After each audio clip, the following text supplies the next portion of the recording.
एक ईसाई पत्रिका में एक लेख पढ़ते समय लेखक ने अपनी चर्च में घटी एक घटना का उल्लेख किया। एक रविवार की सुबह पादरी ने मंच से घोषणा की कि एक छोटे स्कूल के लड़के जिसका नाम क्रॉकेट था ने कुछ दिन पहले ही मसीह को अपना उद्धारकर्ता स्वीकार कर लिया है। तभी लगभग 5 साल का एक छोटा लड़का जो दर्शकों में बैठा था अपनी सीट से उछल पड़ा और चिल्लाया, क्रॉकेट के लिए हुर्रे। यह पूरी तरह से स्वाभाविक उत्साह और खुशी थी जो इस खबर पर थी कि उसके दोस्त का अभी अभी उद्धार हुआ है। चर्च में मौजूद सभी लोग मुड़कर उसकी ओर देखने लगे। लड़के की मां शर्मिंदा हो गई और उन्होंने उसे वापस उसकी सीट पर बिठा दिया और कहा कि चुप रहो। लेखक ने लिखा कि देखिए, यह तो वाकई अफसोस की बात थी, है ना? पूरी मंडली को उसके साथ खड़े होकर चिल्लाना चाहिए था, क्रॉकेट के लिए हुर्रे। तो जैसे ही हम आज रोमियो 9 में आगे बढ़ते हैं, मैं आपको बता दूं, प्रेरित पौलुस को इससे ज्यादा खुशी किसी और चीज में नहीं मिलती थी जितनी कि किसी को मसीह में विश्वास लाते हुए देखने में मिलती थी।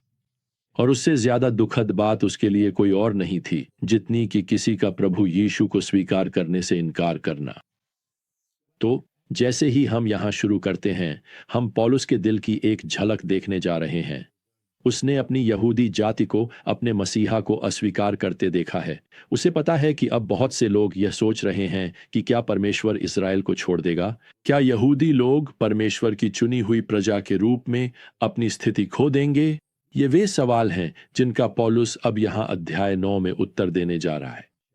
लेकिन पौलुस यहां अपने दिल को प्रकट करके शुरू करता है, अपनी प्रजा के लिए, अपने साथी यहूदियों के लिए अपने गहरे प्रेम को दिखाता है। वह यहां पद 1 में लिखता है, मैं मसीह में सत्य बोल रहा हूं, मैं झूठ नहीं बोल रहा। मेरी अंतरात्मा पवित्र आत्मा में मेरी गवाही देती है कि मेरे हृदय में भारी शोक और निरंतर पीड़ा है, क्योंकि मैं तो यही चाहता कि मैं स्वयं शापित होकर मसीह से अलग हो जाऊं, अपने भाइयों, अपने जाति के लोगों के लिए। मुझे कुछ समय पहले पढ़ी गई एक बात याद आ गई कि लोग इस बात की परवाह नहीं करते कि आप कितना जानते हैं, जब तक कि वे यह न जान लें कि आप उनकी कितनी परवाह करते हैं। मुझे लगता है कि पौलुस इस विचार को अपनाता है, वह इस भावना में इसे यहां व्यक्त करता है। और इससे पहले कि वह राष्ट्र के बारे में अपनी धर्मशास्त्र की व्याख्या प्रस्तुत करे, वह राष्ट्र के प्रति अपनी सहानुभूति प्रकट करता है, जो इस समय यहां प्रभावी रूप से खोया हुआ है। क्या आप कल्पना कर सकते हैं कि कोई खोए हुए लोगों के साथ अपनी जगह बदलने को तैयार हो? मुझे लगता है कि अब पौलुस ने सबका ध्यान अपनी ओर आकर्षित कर लिया है, क्योंकि वह अपने खोए हुए यहूदी संबंधियों अर्थात इज़राइल राष्ट्र के लिए इतनी गहरी चिंता करता है। अब जो हम आगे पाते हैं वह पौलुस की ओर से यहूदियों के लिए एक प्रोत्साहन है कि वे अनूठी स्थिति परमेश्वर से मिली आशीष को पहचानें।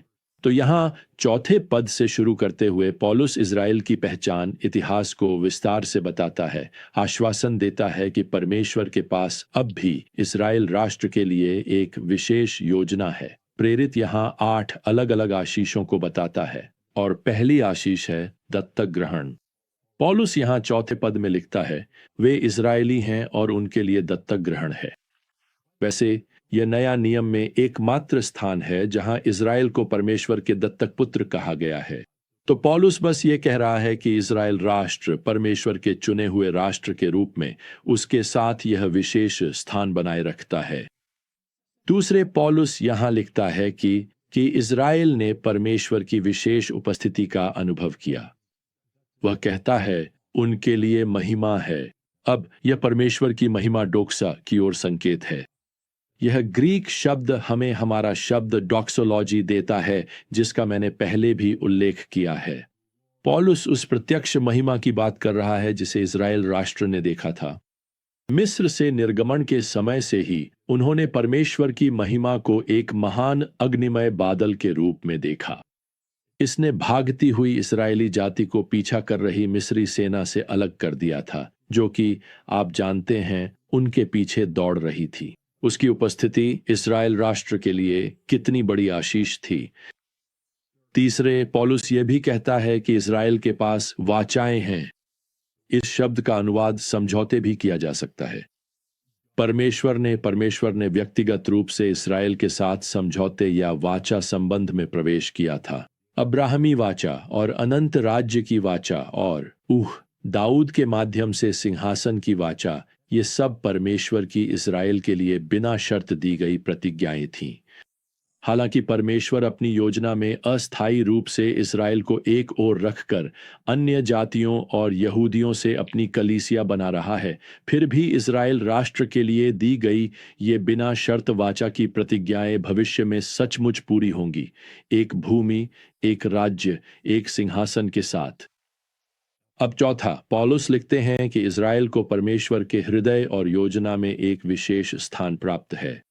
इसराइल को व्यवस्था दी गई थी, व्यवस्था का दिया जाना। व्यवस्था ने परमेश्वर की पवित्रता और उसके लोगों के लिए उसकी आवश्यकताओं को प्रकट किया। पहले ही रोमियो 3 में पौलुस ने लिखा था कि यहूदियों के लिए यह बहुत बड़ा लाभ था कि उन्हें परमेश्वर के वचन सौंपे गए थे, जैसा कि वहां पद 2 में लिखा है। लेकिन परमेश्वर के वचन का खजाना केवल इज़राइल राष्ट्र के लिए ही नहीं था, बल्कि यह संसार की अन्य जातियों के लिए भी आशीर्वाद बनना था। तो इसके साथ ही यहां इज़राइल को मिली 5वीं आशीष है आराधना।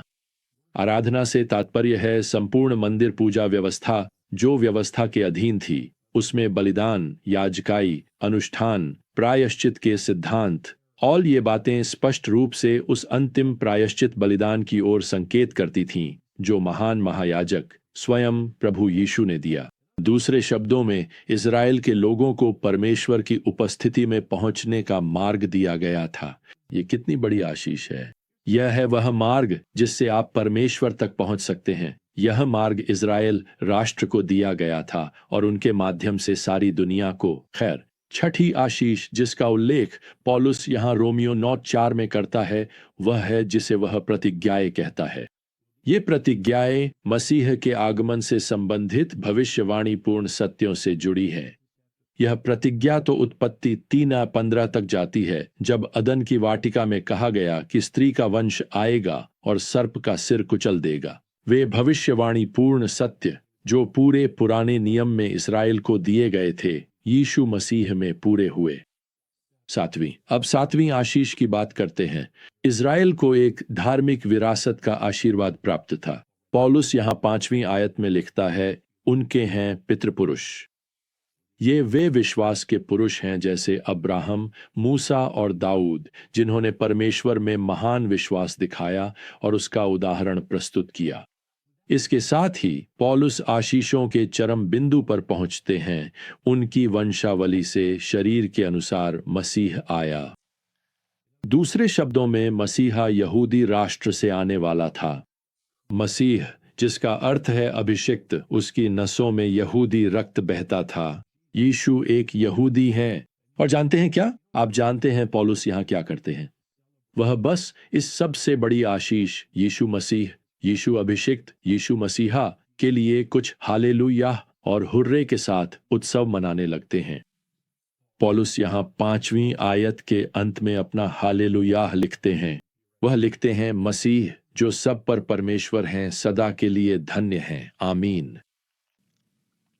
वैसे प्रियजनों, यह मसीह की दिव्यता के बारे में संपूर्ण शास्त्र में सबसे गहन, अपराजेय और निर्विवाद कथनों में से एक है। इसे मैं फिर से पढ़ता हूं। मसीह जो सब पर परमेश्वर हैं, सदा के लिए धन्य हैं। वाह! खैर, आज के हमारे अध्ययन को मैं 2 टिप्पणियों के साथ समाप्त करना चाहता हूं। पहला, दूसरों के साथ सुसमाचार साझा करते समय आपके पास सही मात्रा में धर्मशास्त्र हो सकता है, लेकिन जरूरी नहीं कि आपके पास सही मात्रा में सहानुभूति भी हो।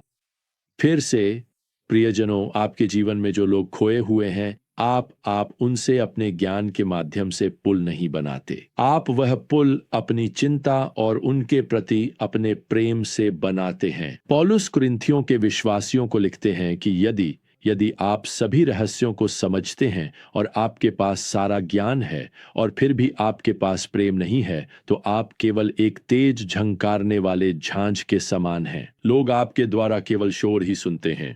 यह 1 कुरिन्थियों 13:1-2 है। दूसरी बात, यह संभव है कि आप आत्मिक विशेषाधिकारों का अनुभव करें और फिर भी मसीह के साथ व्यक्तिगत संबंध से चूक जाए। अब यही इस्राएल के साथ हुआ। मेरा मतलब है, एक पल के लिए इस बारे में सोचिए। क्या आप आज मसीह के बारे में जानते हैं? ओह, ये एक अद्भुत विशेषाधिकार है। आपने उनके बारे में सुना है, तो आपने उनके साथ क्या किया? क्या आप उन्हें व्यक्तिगत रूप से जान पाए हैं? क्या आपने उन पर अपने मसीहा के रूप में विश्वास किया है? कुछ समय पहले मैंने एक बम्पर स्टिकर देखा था जिस पर लिखा था, यीशु को आजमाए। मुझे लगता है कि बहुत से लोग यही कर रहे हैं, वे यीशु को आजमा रहे हैं। मेरे मित्र, आप यीशु को आजमाते नहीं हैं। यीशु को आजमाने जैसी कोई चीज नहीं है। आप यीशु को आजमाते नहीं हैं, आप यीशु पर विश्वास करते हैं। क्यों? क्योंकि यीशु मसीह सब पर प्रभु हैं, सदा सर्वदा धन्य। अब अगर आप आज एक मसीही हैं, तो आपके पास परमेश्वर की ओर से अनगिनत शाश्वत आशीषों की एक श्रृंखला है। और मुझे बस इतना कहने दीजिए कि यह संभव है कि हम इन सब चीजों को सामान्य मान लें, है ना? शायद आप अभी यह मांग कर रहे हैं कि वह आपको वह चीज दे जो आप चाहते हैं। शायद आज भी आप प्रभु से दूर भटकने लगे हैं क्योंकि ऐसा लगता है कि वह आपकी इच्छित चीजें पूरी नहीं कर रहे हैं। भले ही अभी आपका दिल किसी बोझ से भारी हो, मैं आपको प्रोत्साहित करना चाहता हूं कि आप अपने उद्धारकर्ता पर विश्वास रखें। मैं चाहता हूं कि आप रुकें और उसके लिए धन्यवाद करें जो उसने आपको दिया है, और फिर उसे बताएं कि आप उस पर भरोसा करेंगे जो उसने आपको नहीं दिया है। मैं आपको प्रोत्साहित करना चाहता हूं कि आप वहीं रुक जाएं जहां आप हैं और पौलुस के हल्लेलुयाह में शामिल हो जाएं। उसके साथ यहां कहें, मेरा प्रभु यीशु मसीह सब चीजों के ऊपर है, वह परमेश्वर है, सदा सर्वदा धन्य है, आमीन।